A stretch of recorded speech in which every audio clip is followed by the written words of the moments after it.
Every day when you log into ChumbaCasino.com, the ultimate online social casino, you get a free daily bonus. Imagine if you got daily bonuses in other parts of your life. I chose French fries over loaded French fries. I asked Stuart from accounting about his weekend, even though I don't care. I updated my operating system without having to call tech support. Collect your free daily bonus at ChumbaCasino.com now. And live the Chumba life. VGW Group. No purchase necessary. Void where prohibited by law. See terms and conditions. 18+. Why choose a Sleep Number smart bed? Can I make my side softer? Can I make my side firmer? Can we sleep cooler? Sleep Number does that. Cools up to 8 times faster and lets you choose your ideal comfort on either side. Your Sleep Number setting. And now, during our Veterans Day sale, save 40% on the Sleep Number Special Edition smart bed, plus free home delivery with any base. Ends Monday. To learn more, go to sleepnumber.com.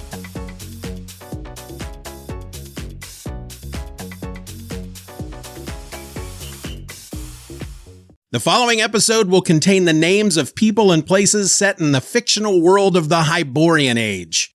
Furthermore, if I am unable to find these names spoken aloud on YouTube or in an audiobook, they are names that I will certainly pronounce incorrectly in almost every single instance. Listener discretion is advised. You know who you are? Steeven is my name. Even Steeven. Will you say something, Steeven? Steeven or else media. Amid the chaos of a bloody campaign in northern Turan, Conan fights his way through a sea of enemies, battling tirelessly for hours until he's left isolated on the high ground. But just as the last enemy falls, the sky darkens, and monstrous bat creatures descend, tearing through the Turanian ranks. With his comrades slaughtered and only a mysterious amulet keeping him alive, Conan stands alone. But why has this amulet spared him? And what dark powers lie in wait as he stumbles onward? From Steeven or Else Media, this is Hither Came Conan and our deep dive into Conan the Barbarian number 30 from Marvel Comics.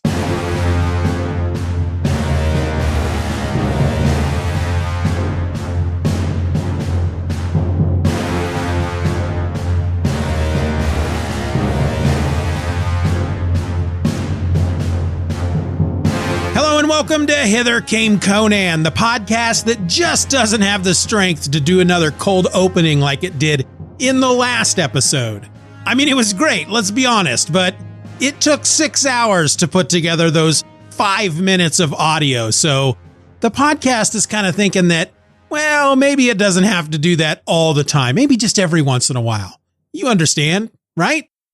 I'm your host. My name is Steeven, and I have a feeling that this is gonna be a long one. So rather than pad out this episode any more than it needs to be, let's get straight to the subject at hand, which is Conan the Barbarian number 30. This issue sports a cover date of September 1973, though it hit the stands in June. It sold for just 20 cents, and it is entitled The Hand of Nergal. It was written by Roy Thomas with pencils by John Buscema, inks by Ernie Chan. The letters were by John Costanza, and Glennis Ween was the colorist. Into the boat! Now a soldier for the Turanian army, Conan is thrust into the thick of it once again. This time on a counterinsurgency mission against Munthassem Khan, a rebellious satrap in the northern reaches of Turan. The campaign brings him to the capital of Yaralet, where Conan, amid the clashing of swords and the cries of battle, proves his mettle. For 5 relentless hours, he wades through the carnage, carving his way through waves of enemies and leaving a trail of bodies behind him. But when he finally gains the high ground, he realizes he's cut off from his comrades, stranded and surrounded. As if battling humans wasn't enough, the Turanian forces are suddenly set upon by monstrous, giant bats, creatures that swoop down from the sky like shadows with fangs. Conan fights ferociously, but the monsters seem unstoppable until one swoops close to Conan, then suddenly shrieks and veers away, seemingly terrified of a small amulet hanging around his neck. The amulet, which he found just the day before while camping in Bahari, turns out to be more than a mere trinket. While the rest of his battalion falls to the creatures, Conan survives, left as the last man standing in the smoldering aftermath of the battlefield. Exhausted and alone, Conan stumbles away from the scene, and soon he encounters an unconscious girl.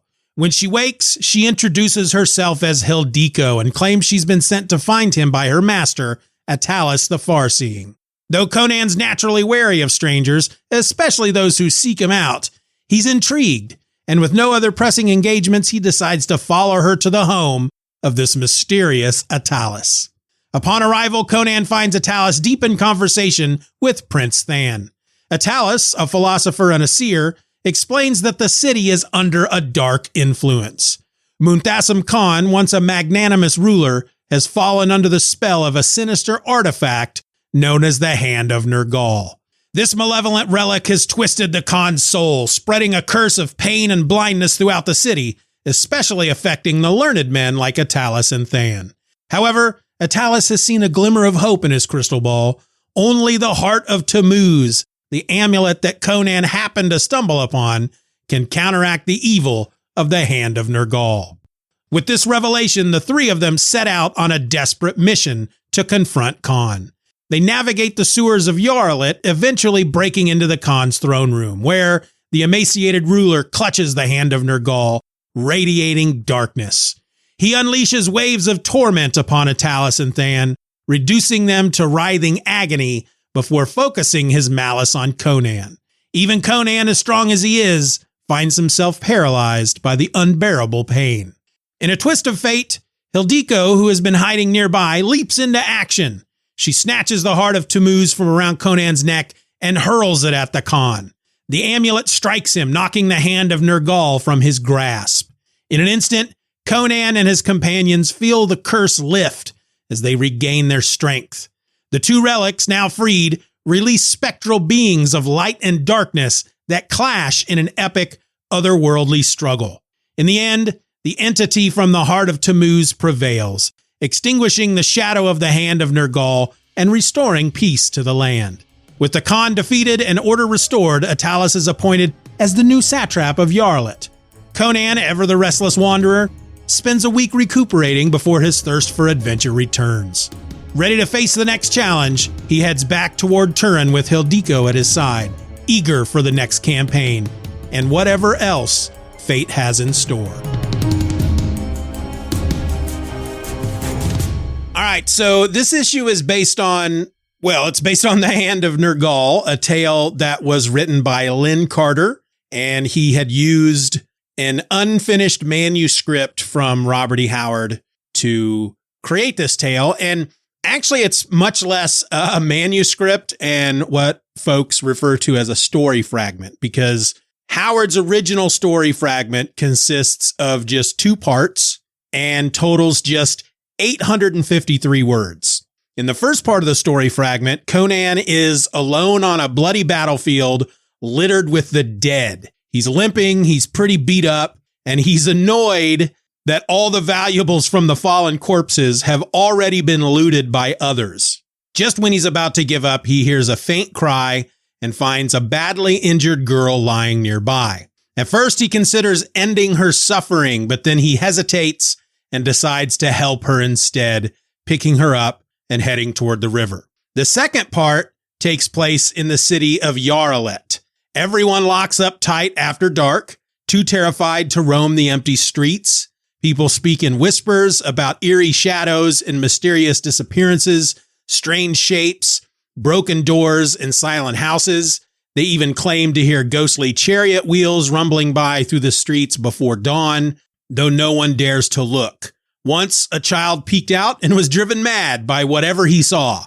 Meanwhile, in a hidden chamber, a man named Atalis, known as both a philosopher and a rogue, is deep in conversation with Prince Than. Atalis, dressed plainly but richly, is pained and frail, while Prince Than is striking with a mix of strength and elegance. Now, that's just me summarizing those 2 parts from the story fragment. But from that, and just that, Lynn Carter writes The Hand of Nergal, taking it from a 800-word story fragment to an 8,000-word short story. And in all honesty, Roy's comic book adaptation is really quite faithful to Carter's version. Roy's adaptation also marks the first time Roy has been allowed to adapt a Conan story written by anyone other than Robert E. Howard.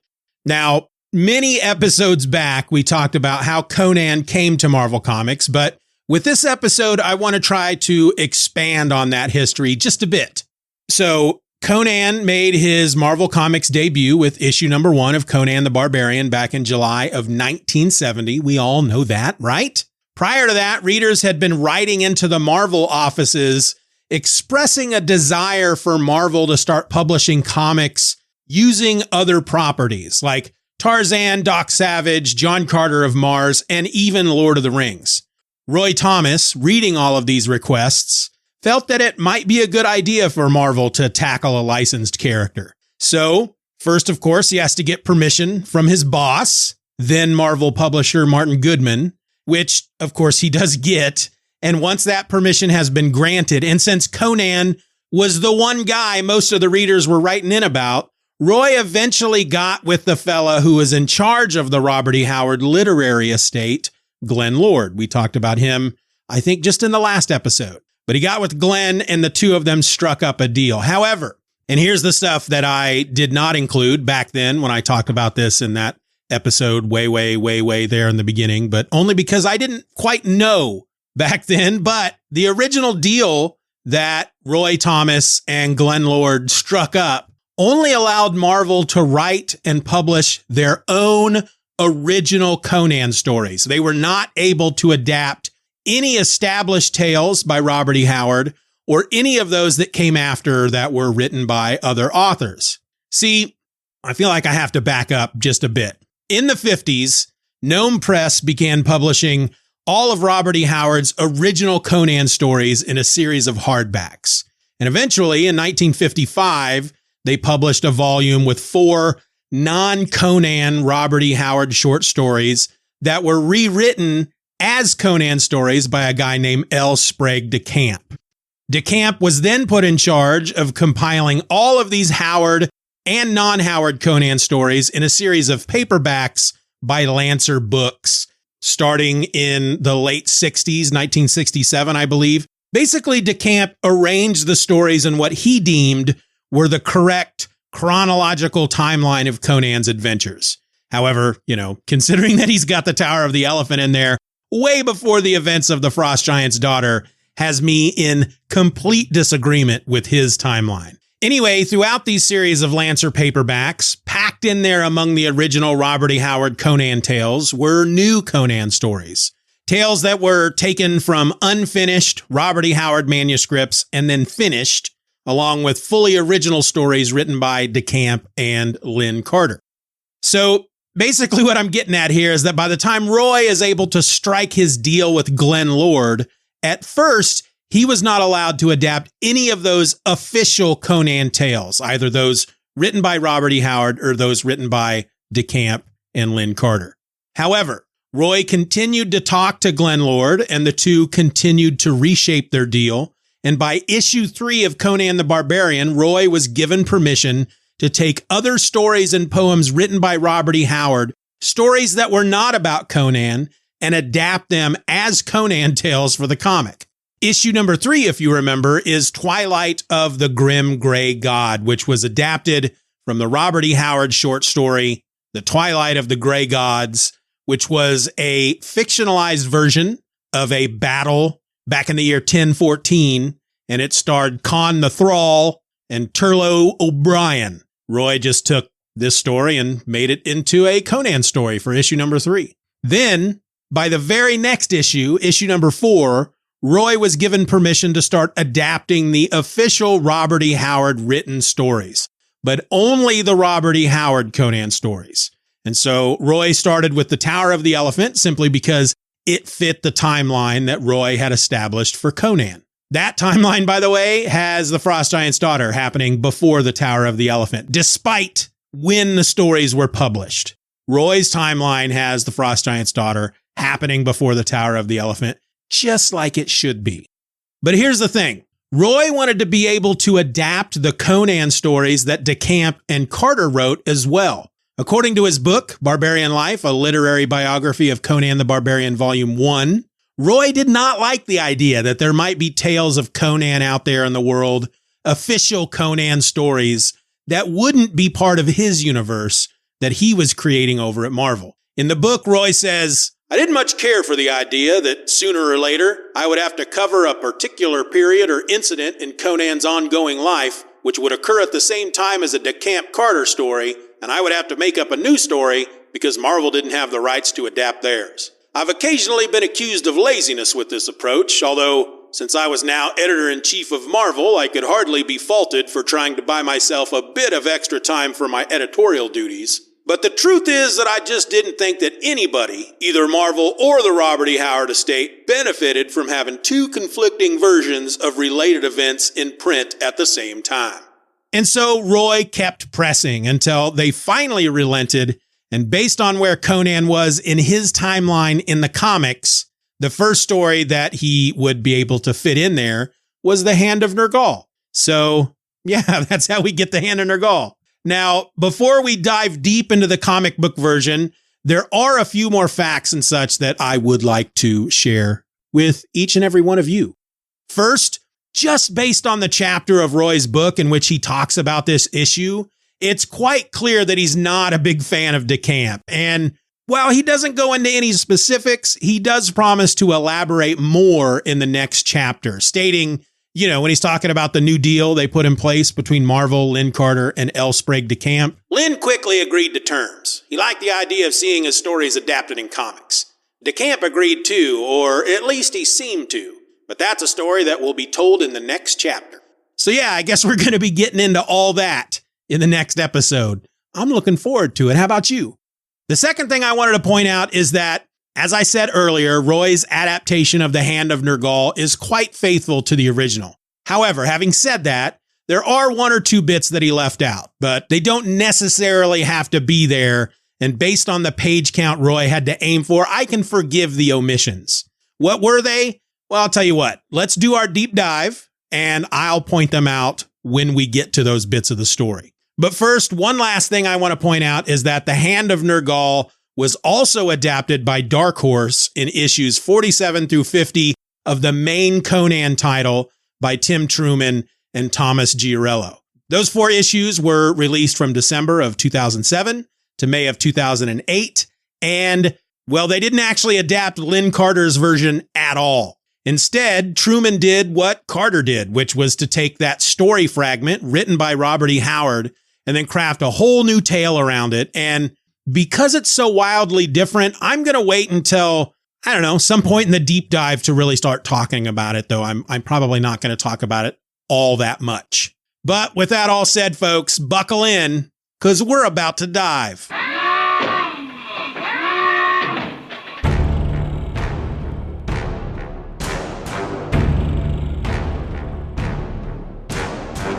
All right, so we have another cover here by Gil Kane and Ernie Chan. It's got Conan with dead soldiers around him, and he's fighting one of these weird giant bat creatures. He's got blood arcing off of his sword as he slashes at this bat, but the blood is, well, it's colored solid black. So, you know, the Comics Code Authority, they're okay with that. They don't like that red blood, but the black stuff they are just A-okay with. And I don't know, I think that's kind of creepy. I think the black blood is a bit, well, no pun intended, but I think it's a bit darker. We also have on the cover a bikini-clad babe with red hair, so she is not Hildiko. She would be Mirage, as we talked about in a previous episode. Those are the ladies that show up on the covers that either don't emulate the ladies that are in the book, or they are ladies that don't show up in the issue at all. But they had to put them on the cover. They had to stick half-naked ladies on the cover, someone for Conan to fight for. And so that's why she's there. And that's why we're going to go ahead and call her Mirage. We open with Conan just killing all kinds of people. He originally started, they tell us in the issue here, he originally started the battle. Not sure why I'm having such a hard time getting these words out, but he originally started the battle on horseback, but his horse was shot out from underneath him, you know, with arrows, not with guns. Settle down. I know what I'm talking about. Anyway, he's killing a lot of folk. There's more arcing streams of black blood. It's this first page here, the splash page, is a really good looking page. You know, I think I said when we looked at our first issue that John Buscema and Ernie Chan worked on, I was kind of, it's not the John Buscema I'm used to. I like the John Buscema on the Avengers with Tom Palmer. Is that his name? I want to say Arnold Palmer, but I know that's not right.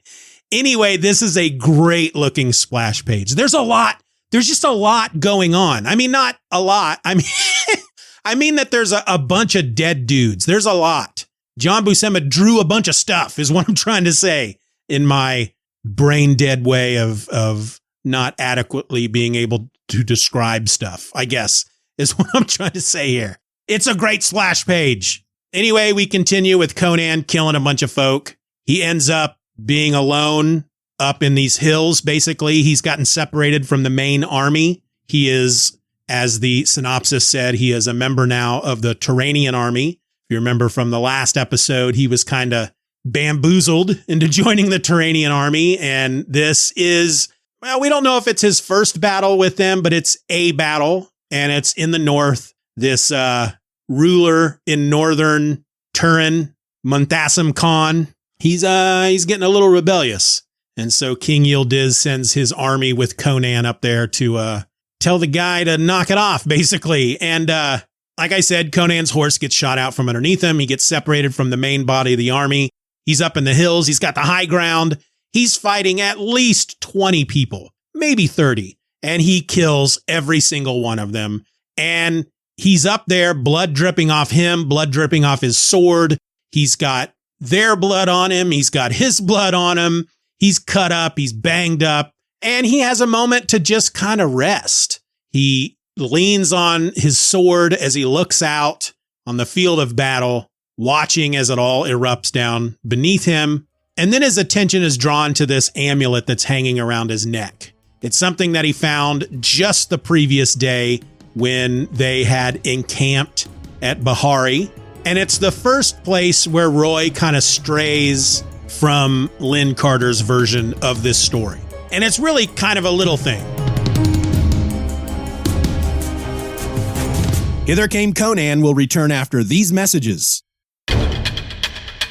And now back to Hither Came Conan. In Roy's version, in the comic book version, Conan has this amulet hanging around his neck. And now I'm starting to doubt my own memory, but I'm pretty sure in Lynn Carter's version, he had the amulet in a pouch. And I don't even know if they called it an amulet. I think they referred to it as a talisman. But anyway, it's as he's looking at this amulet that he sees suddenly in the skies above, just a shit ton of very strange colored giant bats coming out of the sky. And they start attacking the men below. Primarily the Turanians. They're leaving Khan's men alone and attacking the Turanian soldiers. And the bats, I have to tell you, look really weird because in the Lynn Carter story, they're just giant bats. Granted, they're rather insubstantial, but only when you try to stick them with a sword, your sword goes right through them. But they are able to claw and tear apart these soldiers. But Roy says in his book that he had the bats colored in the comic by having them color held. That's a quote, color held, or done only on the blue plate rather than the black one. Not sure what that means, but what I can tell you is that it's basically they look like they were inked with blue ink rather than black ink, and then they were not colored in any way. They're just white with blue inking, blue lines. And to me, it looks like something they would do if they were illustrating like something back at this time, like if a creature or something that was on a computer or a video game that came out into the real world.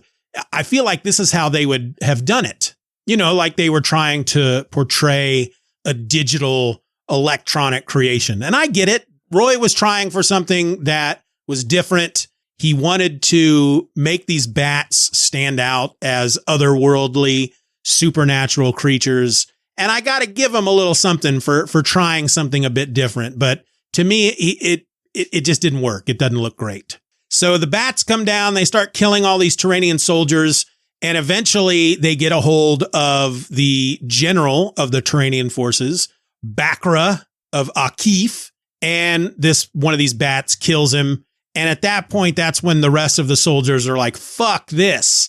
And they all start running away. Well, Conan comes down from the hills. He sees this happening. He comes down from the hills and he puts himself in the path of these fleeing Turanian soldiers. And he stops him. He screams at him, "Stand, you fatherless curs, or by Crom I'll fill your craven bellies with a foot of steel. Are you women to fly from shadows? A minute ago you stood firm against foes with armed steel. Now you turn and run like children." And it's a very dramatic moment. He does manage for a moment to change their minds, to get them pumped, to get back into battle. But I think the drama of the situation is quickly dissolved when you look at the panel of Conan when he first confronts these soldiers, because he looks ridiculous. He is standing with his legs spread so wide that, I don't know, good Lord, it's like you could lay a person with his head resting on one foot of Conan's and the guy's ankles resting on the other foot of Conan. That's how wide his legs are spread. And then he's bent at the waist. He's got his arms pointed down to the ground like he's flexing, and he's got his bloody sword in one hand. And I'm sorry, he just looks ridiculous. I guess I understand what Buscema was trying to go for here, but to me, it looks like anybody could just run up and knock into him and Conan would fall to the ground because he's not, I don't know, his stance is really weird. It's just over the top weird. It's like something, you'd see in a Rob Liefeld book. Not that I'm knocking Rob Liefeld, settle down. Anyway, Conan almost has these guys convinced to turn around and get back into the battle. But then one of these big blue bats comes swooping up from behind. The guys run, freaking screaming in terror. Conan turns around and tries to cut this bat in half with his sword, but his sword goes right through the thing and does not damage the bat at all. And then the sword goes ice cold, so cold that that Conan's forced to drop it. He tries to pick up the sword, is not able to. The bat comes at him and it's wrapping its wings around Conan so that it can eat him or whatever. And Conan reaches up to try to grab this bat by its throat. And as he does so, his thumb gets hooked. He hooks the cord that the amulet is hanging from. And so as his hands come up to put this bat in a chokehold, it brings the amulet up with him. The bat sees the frickin' amulet and just screams and flies away in frickin' terror. This was a really cool scene. I talked about just a second ago the ridiculousness of Conan's stance. And then when this bat attacks, Conan fighting the bat, he's got this look of terror on his face while he's trying to fight this thing and trying to figure out what the holy hell is going on. And I think it makes Conan look the age that he's supposed to be. I mean, if we go back to, I think, a previous page, there is a panel of just Conan's face where the dude looks like he's 50 years old. He's supposed to be 19, 20, 21, somewhere around there. And these panels where he's frightened and his eyes are wide, he looks like he's 19, 20, 21 years old. And it's not often that Conan looks his age, I think, when it comes to the young Conan. He's always looked a bit older. And I think it's just because he has experienced quite a bit, even by that point. Anyway, the bat flies away and Conan passes out. When he wakes up, this is where we next kind of deviate from Lynn Carter's version. So in Roy's version, Conan wakes up, he makes his way across the battlefield, littered with the dead, and he stumbles to the banks of the Nazvaya River. He drops to his knees and he drinks his fill. There's reeds all around him, and then he hears a low moaning. He sprints to the sound, thinking that it might be an injured Turanian soldier that might need help, or it could be an enemy soldier that he might be able to loot. Instead, he finds a half-naked girl. This is Hildiko, who is a Bruthinian slave in the house of Italus, and she is unconscious among the reeds. He wakes her up, and at first she acts quite delirious. obviously terrified about these frickin' giant bats. He calms her down, and we learn that she came to find him. She was sent by her master, Atalis, but she arrived too late. The battle had already begun, and once the big bats appeared, a fleeing riderless horse trampled over her, and of course knocked her unconscious. Conan agrees to go with her to see Atalis to see what this dude wants from him, because Conan's curious, but he's also like, I got nothing else to do because the army's dead. And so, yeah, he agrees to go with her, but she passes out, and he ends up picking her up to carry her back into town. Now, in Carter's version, Conan wakes up and immediately begins searching the corpses on the battlefield, or as it says in the story, now that the battle was lost, the war was ended, and he was marooned alone in the midst of the enemy land, he had at least hoped to loot the fallen of some choice pieces of gear they would no longer need. A gem dagger, a gold bracelet, a silver breastplate, a few such baubles, and he could bribe his way out of the reach of Munthassem Khan and return to Zamora with a grub steak. He then finds a horse, Bakara's horse, and he rides it over to the river for a drink where he finds the girl. Now, this bit here where Conan is picking his way through the corpses on the battlefield, this is all from the original Robert E. Howard story fragment, which I'm bringing up for a couple of reasons. One, in the Howard story fragment, he doesn't come across a horse, which makes Roy's version of this scene more in line with Howard's version than Carter's version, because in the comic, obviously, he doesn't come across a horse here. Second, when Conan comes across Hildiko, well, actually, she's not given a name in the story fragment, but regardless, here's how Howard wrote this bit. It was a girl that lay there. She was naked, her white limbs cut and bruised. Blood was clotted in her long hair. There was unseeing agony in her dark eyes, and she moaned in delirium. The Cimmerian stood looking down at her, and his eyes were momentarily clouded by what would have been an expression of pity in another man. He lifted his sword to put the girl out of her misery, and as the blade hovered above her, she whimpered again like a child in pain. The great sword halted in midair, and the Cimmerian stood for an instant like a bronze statue. Then, sheathing the blade with sudden decision, he bent and lifted the girl in his mighty arms. She struggled blindly but weakly. Carrying her carefully, he limped toward the reed-masked riverbank, some distance away. Okay, so that's it. The next part of the story fragment takes us into the city, and we meet Atalis and Prince Than. But back to this bit, here's Carter's version.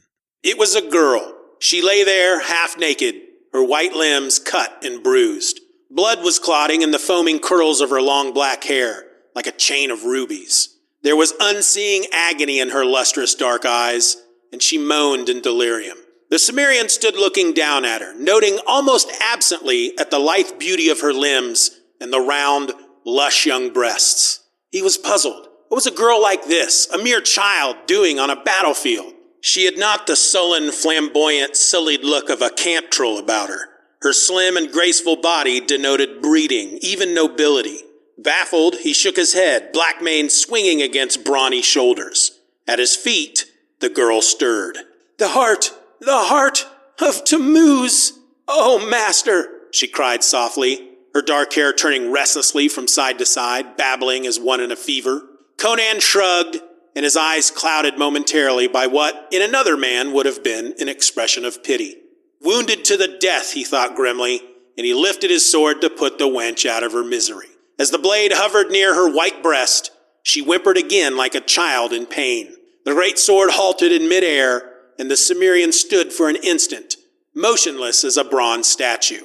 Then, in sudden decision, he slammed the sword back in its sheath and bent, lifting the girl effortlessly in his mighty arms.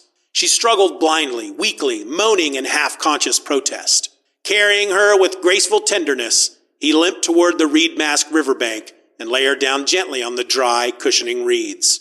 Filling his cupped palms with river water, the barbarian bathed her white face and cleansed her cuts as gently as a mother might tend her child.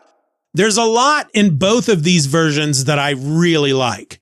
It shows Conan as more of a caring person. I mean, first he was going to kill her, but only because he thought she was dying already and he wanted to end her suffering. But then when he decides to help her by not killing her, what he does is described using words like careful tenderness, gently, or even gently as a mother might tend her child. And I love that about Conan.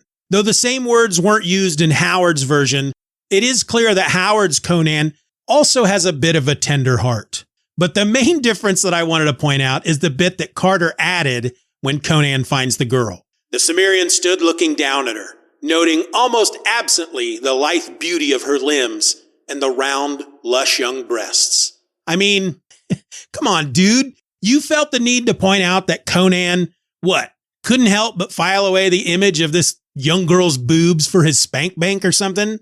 Yet, at the same time, Howard says that she's naked and Carter has changed it to half naked. So, yeah, I don't know what to make of either of those changes. No idea. But it should be pointed out that a lot of this was not in Roy's version. Conan picking over the battlefield, hoping to find some good shit on all the dead soldiers, which does say a lot about Conan, as well as how tenderly he treats Hildiko when he carries her to the riverbank and tends her wounds, which also says a lot about who Conan is.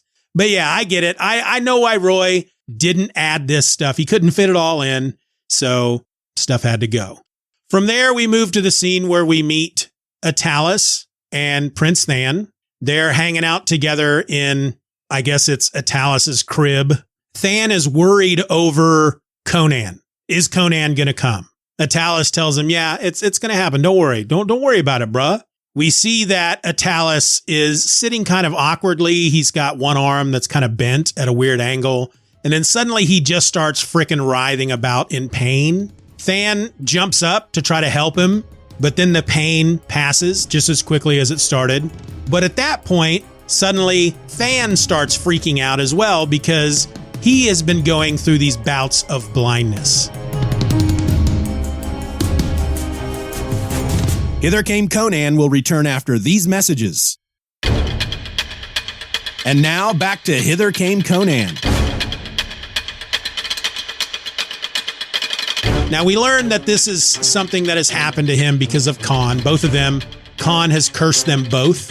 But before we get any deeper, I do want to point out that this scene here where we meet these two guys, this is the second part of Howard's story fragment. And I'm just going to read to you what it says. In the city of Yarlet, when night came on, the people barred windows and bolted doors and sat behind their barriers shuddering, with candles burning before their household gods, until dawn etched the mironettes. No watchmen walked the streets, no painted wenches beckoned from the shadows, no thieves stole nimbly through the winding alleys. Rogues, like honest people, shunned the shadowed ways, gathering in foul-smelling dens or candle-lighted taverns. From dusk to dawn, Yarlet was a city of silence, her streets empty and desolate. Exactly what they feared, the people did not know, but they had ample evidence that it was no empty dream they bolted their doors against.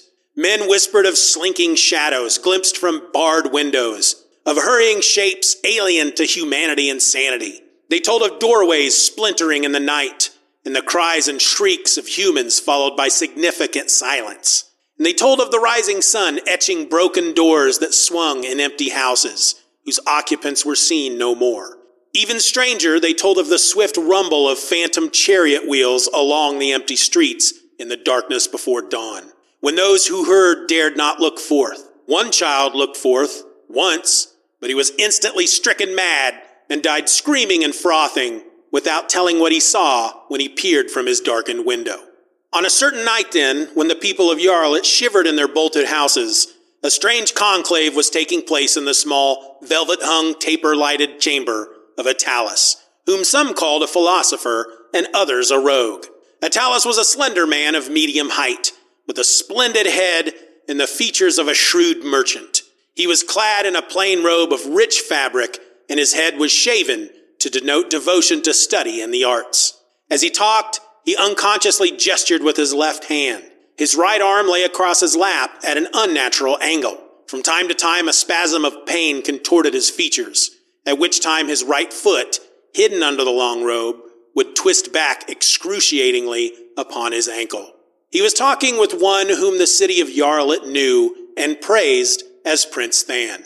The prince was a tall, lithe man, young and undeniably handsome.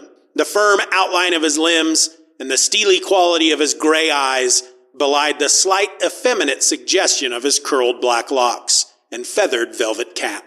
So that's it. That's the last of the story fragment. And from that, Carter builds this entire story around this artifact called the Hand of Nergal that corrupts this dude, this creation of Carter's, Munthassem Khan, and that he kills all the wizards in Yarlet, and he has cursed Atalis with these bouts of body-racking pain and has cursed Than with these bouts of blindness.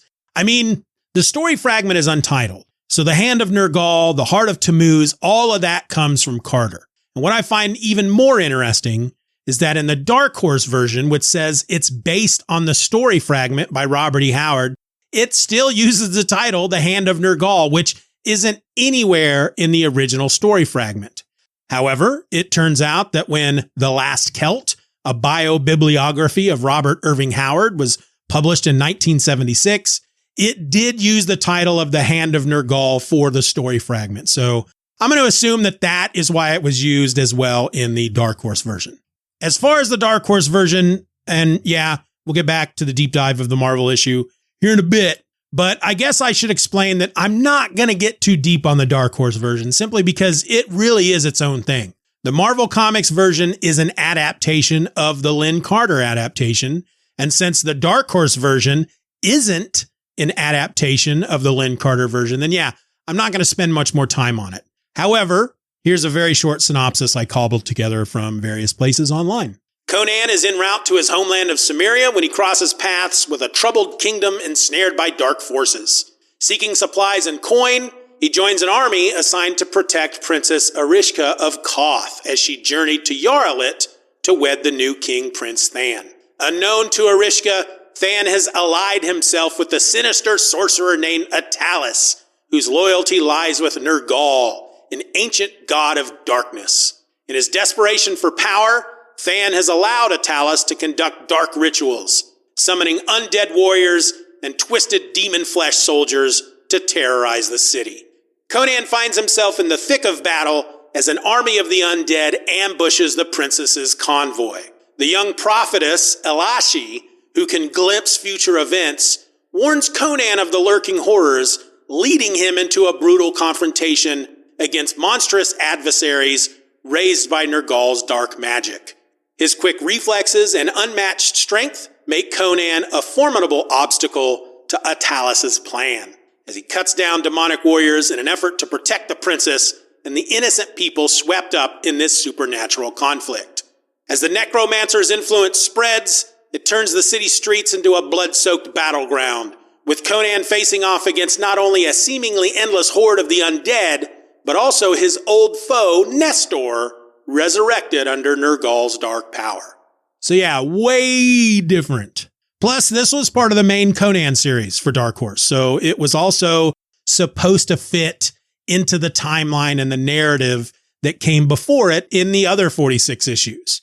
Also, I'll point out real quick, the character that they use in the Dark Horse version, Princess Arishka of Koth, well, she is the daughter of Strabonus, the king of Koth. And if you remember, all the way back to our episode on the Scarlet Citadel, Strabonus, together with Amalris, the king of Ophir, and Sothalanti, a Kothian wizard, they captured Conan, who had become king of Aquilonia at this point, and they tried to force him to resign his throne in favor of Prince Arpello. Needless to say that it did not quite work out for old Strabonus. Anyway, back to Conan the Barbarian, issue number 30. Atalis tells Conan that basically Khan at one point was a very much loved ruler of this area of Turan. People loved him. He didn't tax them too much. He was just pretty chill, but he was really into ancient artifacts. And at one point, a caravan from Stygia comes into town and Khan is given this artifact. It's the Hand of Nergal, and it's described as a clawed hand that is holding a crystal in its palm, and it's mounted on a staff. And the moment Khan takes hold of this artifact, he begins to change. and he starts killing folk. If anybody talks out against him, he kills him. He kills all the wizards in town. He curses Atalis. He curses Prince Than.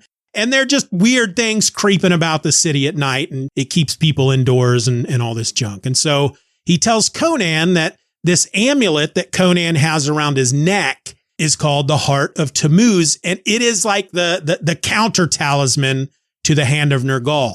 And because Conan has it, and because he's wearing it, Khan cannot use the Hand of Nergal against him. And so in order to save this town and to save all the people and to save Atalis and Than from dying due to their curses, they talk Conan into coming with them into Khan's chambers so that Conan can kill the man. Now, Khan is supposed to be asleep. He just used a bunch of power to create all these supernatural giant bats to kill the Turanian army. And typically after using, a lot of power like that, it makes him very sleepy. But just to be sure, Atalis used his crystal ball, which is what he used to locate Conan. That's how he knew that Conan was the guy who had this talisman. I guess he was just looking. I don't know. I can't remember if they explain it. I don't know if he's like, help me find something that can defeat the Hand of Nergal. And it shows him Conan. But anyway, he used his crystal ball to verify that Khan was in his chambers asleep, sitting on his throne. And so they sneak in to Khan's chambers, but they find the man wide awake. The shot where we learn, the panel that we learn that Khan is awake, it's a great panel. Just this ghoulish look on Khan's face with his wide, grinning, teethy smile. But Khan basically says that, I was asleep, but the moment you looked in on me using your crystal ball, that woke me up. And then I figured out what was going on. So he uses the Hand of Nergal to keep Conan away with pain, and Conan's writhing on the ground. He drops his sword. And the Khan is like, yeah, you have this Heart of Tammuz, and it would protect you if you knew how to use it. But since you don't, I'm going to kill all three of you. All of a sudden, Hildiko comes out of nowhere. She runs over to Conan. She grabs the amulet from around his neck, and she throws it at Khan, hitting him between the eyes and causing him to drop the Hand of Nergal. Once the two talisman, the Heart of Tammuz and the Hand of Nergal, once they hit the ground, they start glowing, and these two avatars for just these godlike beings erupt from each of the talismans. There's the light supernatural being, or the good guy, and then there's the bad guy. Good guy from the Heart of Tammuz, the bad guy who's like an ape-like creature, because, good Lord, if there's going to be monsters in Conan, it's going to be a freaking gorilla. Anyway, that comes out of the Hand of Nergal. And then the others just stand around and watch these two giant beings of light fight each other until the Heart of Tammuz guy wins, and the Hand of Nergal, along with Khan, just turn into ash. When this happens, it causes Atalis to say, the heart is ever stronger than the hand, which at that point, I just started shaking my head, because it's like, really? Are you trying to throw a little moral into this story? Is this a message that I guess Lynn Carter, because it was taken from Lynn Carter. Lynn Carter had this in his version. I don't know. I thought it was kind of lame. I just went wah wah at that point. But the story ends with Conan, after he's recuperated, he leaves. He has a bag of gold. Atalis tells Than that he actually offered Conan a chest of gold, but Conan turned it down, saying that a bag was all he needed. A chest of gold would just weigh him down. And then Hildiko shows up, and she wants to go with him, and they go riding off. And it ends on kind of this dumb comedic moment where Than and Atalis are watching Conan and Hildiko ride away. And Than says, "There's your answer, my newly crowned satrap. Some men fight, at least at times, for other things than gold." Wah, wah. Here's the thing. I rather enjoyed this story. It was fun. It looked really good. It had its moments where dramatic moments, funny moments, exciting moments, moments that you cheered along as Conan chopped down a bunch of people. But in the end, Conan really didn't do anything. All he did was bring the talisman into the palace. Hildiko is the one that took it from him and threw it at Khan, which made him drop the scepter. And then it was these two godlike beings that fought while they just kind of stood around and watched. And I don't know, for a Conan issue, it wasn't really a Conan issue. He just happened to be in it for most of it, doing stuff that had nothing to do with how the story ended. He didn't save anybody except Hildiko, I guess. She could have died out there. But yeah, I found that part a bit of a disappointment, but otherwise it was a pretty fun issue. I enjoyed it. And that, folks, is all I have to say about Conan the Barbarian number 30, The Hand of Nergal. Is there anything you'd like to add? Do you have any deeper insights? Did I get something wrong? Let me know. Feedback at hithercameconan.com. But now, before we wrap it all up, I would actually like to do some listeners' feedback, except it's not actually going to be listeners' feedback. It's going to be me telling you all about how we should have had listeners' feedback this week, and yet we don't, and that it's all my fault. And then I'm going to do a lot of apologizing. Yeah, here's that.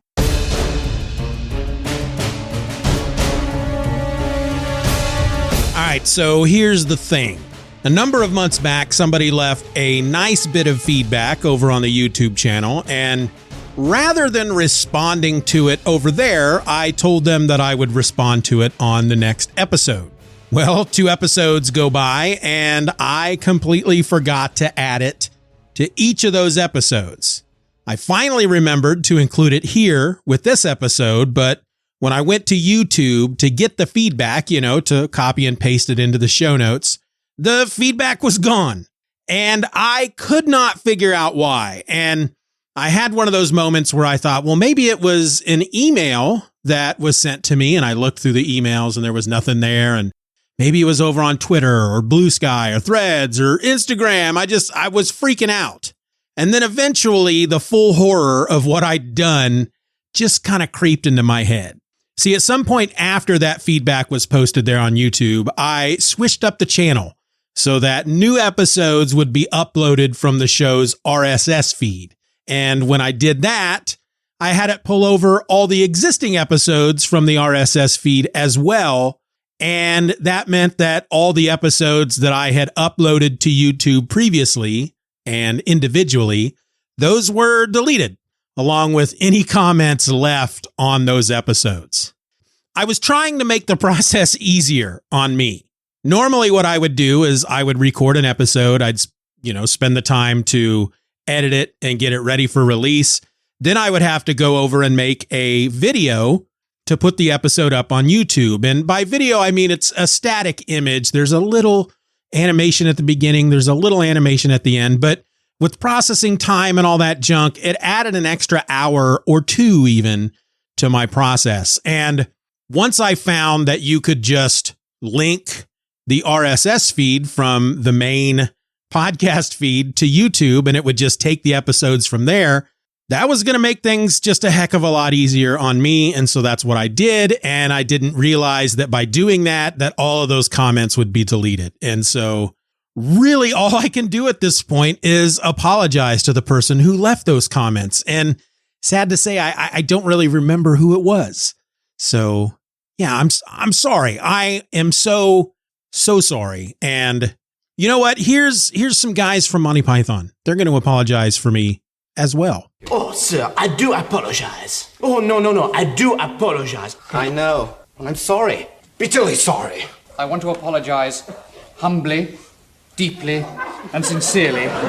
And I don't mean to make light of this situation by all my nervous laughing and the Monty Python clips. But yeah, once again, I am truly, truly sorry. Everybody out!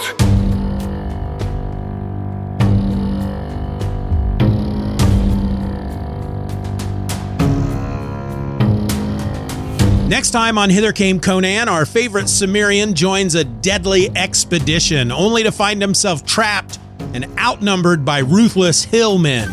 With nothing but his wits and a little luck, Conan must face off against a towering champion and a magic blade he once feared.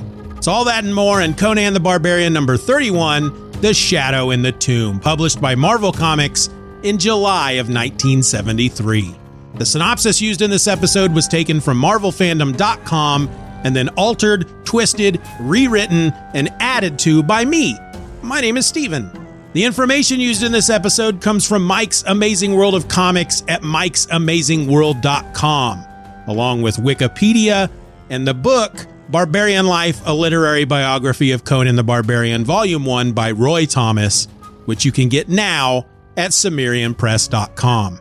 And finally, the views and opinions expressed within this episode are mine and mine alone, and do not reflect the official policy or position of the Howard Estate, Conan, his sword, his steely thews, his many fans and supporters, and especially his god, Crom. Crom laughs with your 4 wins. But before I let you go, a quick update on the colossally cool Hither Came Conan question contest.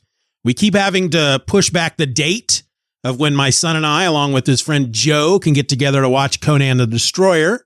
And currently, due to our busy schedules, there's nothing on the books. So in regard to the contest, you know what? Just keep the questions coming in. Just keep them coming. I will eventually update you once we have a date chosen, and I'll give you a deadline at that point. For more information about the contest and the rules, check out the contest link over at hithercameconan.com. So yeah, until next time, folks, keep your swords close by, never stop treading them jeweled thrones, and as always, be nice to each other. Bye.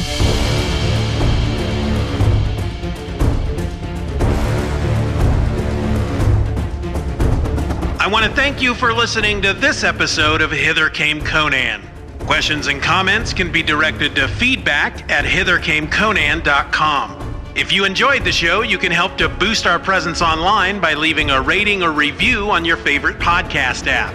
I also invite you to join our subscription program, Steeven or Else Beyond. And in return, you'll get episodes of Hither Came Conan along with every other podcast under the Steeven or Else Media umbrella, early and ad-free.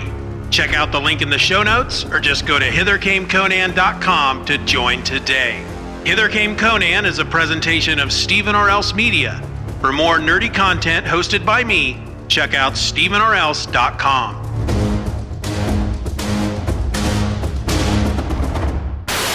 This time on a counterinsurgency mission against Munthassem Khan, a rebellious... This time on a counterinsurgency mission against Munthassem Khan.